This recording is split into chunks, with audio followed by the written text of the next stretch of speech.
আমি এই সুগার মিলে চাকরি করেছিলাম। এই সুগার মিলে আমার অবহেলিত হলে একমাত্র কারণ আমাদের কিছু শ্রমিক নেতার জন্য। আমি বলবো আমাদের কিছু শ্রমিক নেতার জন্য এই মিলটা অবহেলিত হয়েছে।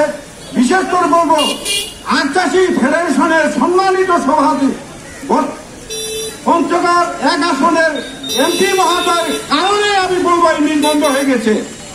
আমি বর্তমান উপদেষ্টার কাছে, শিল্পপতির কাছে বিনীত অনুরোধ করব, আপনারা বৈষম্য দূর করে এই সুগার মিল থেকে বাঁচান, এই এলাকার লোককে বাঁচান, পঞ্চগড় জেলাকে বাঁচান।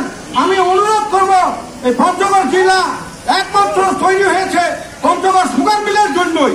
এই সুগার মিল আছে, অত্র এলাকার লোকজন বেঁচে আছে, অত্র এলাকার চাষিরা বেঁচে আছে। আজকে অত্র এলাকার চাষিরা অবহেলিত হয়ে গেছে। কুষার কে বলছে কুষার নাই? কুষার করবে সুগার মিলের জন্য। হলো আখ করতে প্রস্তুত চাষিরা। আমরা যদি চেষ্টা করি ইনশাল্লাহ এই মিলকে আমরা 6 মাসে রূপান্তর করতে পারব চালানোর জন্য।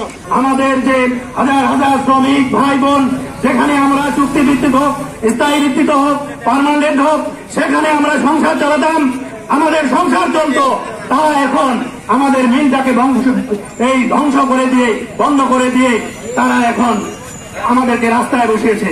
বাংলাদেশে কেন বিশ্বের যে কোনো সরকার আসুক, সেই সরকারের কাজ হবে কর্মসংস্থান বাড়ানো, শিল্প বাড়ানো। কিন্তু আমরা বিগত 16-17 বছরের যে দুঃশাসন, যে আয়নাগরের সরকার দেখেছি, এই সরকার শুধুমাত্র নিজের স্বার্থ সিদ্ধির জন্য এবং গুটি কয়েক মানুষকে সুবিধা দেওয়ার জন্য এই পঞ্চগড় সুগার মিল সহ 6টি সুগার মিল বন্ধ করতেও ন্যূনতম দ্বিধাবোধ করেনি। 700 কোটি, 750 কোটি, 800 কোটি পর্যন্ত টাকা থাকে, কাজে সুগার মিলে কোনো লস নাই। আর এই যে সংস্কার করতে দেখা গেল, আপনারা দেখছেন বিভিন্ন সংস্থার লোক, বিভিন্ন সংস্থায় হাত দিলেই দুর্নীতি, কত কোটি টাকা। এই বক্তারা বলে গেলেন সলমান শাহ, অনুক্রম ইত্যাদি, যেখানে যাচ্ছেন 200 কোটি টাকা, ব্যাংকে টাকা, বিদেশে টাকা, বাড়িতে টাকা, পুরানাচ্ছে টাকা। কিন্তু সুগারের কোন নেতাদের দেখছেন? যারা চাকরি করে তাদের দেখছেন? অনেক চেয়ারম্যান চলে গেছে দেখছেন? ঘুরে ধরা, যে ঘুমটা ধরেছিল সুগারে, সেই চেয়ারম্যান ছিল জননেত্রী শেখ হাসিনার এক শ্বশুর দেলোয়ার হোসেন। সে লক্ষ লক্ষ টাকার মালিক হয়ে গেছিল কেমনে করে? সুগারে ছিল একজন বেতন পাবে, একজন ন্যায্য বেতন পাবে, সারা মাসে চাকরি করার পরে যে টাকাটা পাবে সেই টাকা থেকে উনি ডিসকাউন্ট করছিল। এটা আপনারা জানেন না, অনেকে ভুলে গেছেন। 16 টাকা হওয়ার ডিসকাউন্ট, 100 টাকায় 16 টাকা দিয়ে বেতন নিয়েছিল।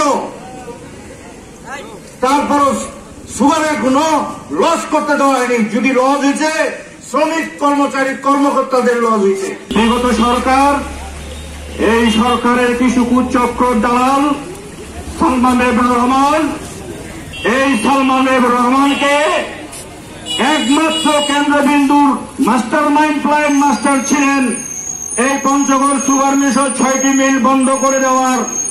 তিনি একমাত্র, তিনি আপনারা জানেন, তিনি দরবেশ নামে পরিচিত।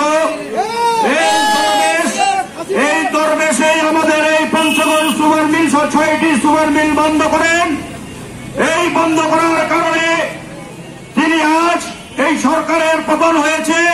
এই সরকার পতন হওয়ার পরে আমি বর্তমান উপদেষ্টা ডক্টর মোহাম্মদ ইউনূসকে জানাতে চাই যে এই সালমান এফ রহমান, এই মাস্টার প্ল্যান দরবেশ, এনাকে যেন কঠিন সাজা দেওয়া হয়। ইনি আমাদের এই পেটের জীবিকা নির্বাহর এই কর্মকাণ্ডের সুগার মিলটি বন্ধ করে দিয়েছেন। এই সাজা অতি জরুরি হওয়া দরকার। আমাদের পঞ্চগড়ের একমাত্র ভারী শিল্প প্রতিষ্ঠান পঞ্চগড় সুগার মিল চালু করার দাবিতে, আপনারা জানেন মরহুম শফিউল্লাহ আলম প্রধানের বাবা গমিরউদ্দিন প্রধান এই সুগার মিলকে এইখানে স্থাপন করার ব্যাপারে সক্রিয় ভূমিকা পালন করেছিলেন। সেদিনকার তার অবদানের পরিপ্রেক্ষিতে আজকে আমরা পঞ্চগড়ে এই সুগার মিলটি পেয়েছি এবং এই সুগার মিল তার কার্যক্রম চালু রেখে সুন্দরভাবে চলে আসছিল। কিন্তু এই স্বৈরাচার সরকারের আমলে তারা ভারতের এজেন্ডা বাস্তবায়নের লক্ষ্যে আমাদের এই সুগার মিলকে 2020 সালে বন্ধ ঘোষণা করে দেয়। এই সুগার মিলকে বন্ধ ঘোষণা করার পিছনে কৃষকদেরকে ভালো বীজ সরবরাহ না করা, শ্রমিক ইউনিয়ন মিলের প্রশাসনের থেকে বেশি পাওয়ারফুল হয়ে যাওয়া এবং সর্বশেষ এই স্বৈরাচার সরকারের শেষ পেরেগে আজকে সুগার মিলের এই অবস্থানে সুগার মিল এসেছে। আজকে পঞ্চগড়ের চা চাষিরা যেভাবে নির্যাতিত হচ্ছে, চা চাষিরা যেভাবে তাদের চা বাজারে ন্যায্য মূল্য পাচ্ছে না, এর পিছনে 1 নম্বর কারণ হিসেবে আমি মনে করি আমাদের এই সুগার মিলটি বন্ধ রয়েছে। এই জন্য আজকে যদি আমাদের সুগার মিল চালু থাকতো তাহলে অনেক চা চাষি তাদের চা পাতা আবাদ না করে এখানে তারা আগ লাগাতো এবং সেই আগ দিয়ে আমাদের এই সুগার মিল আমার বিশ্বাস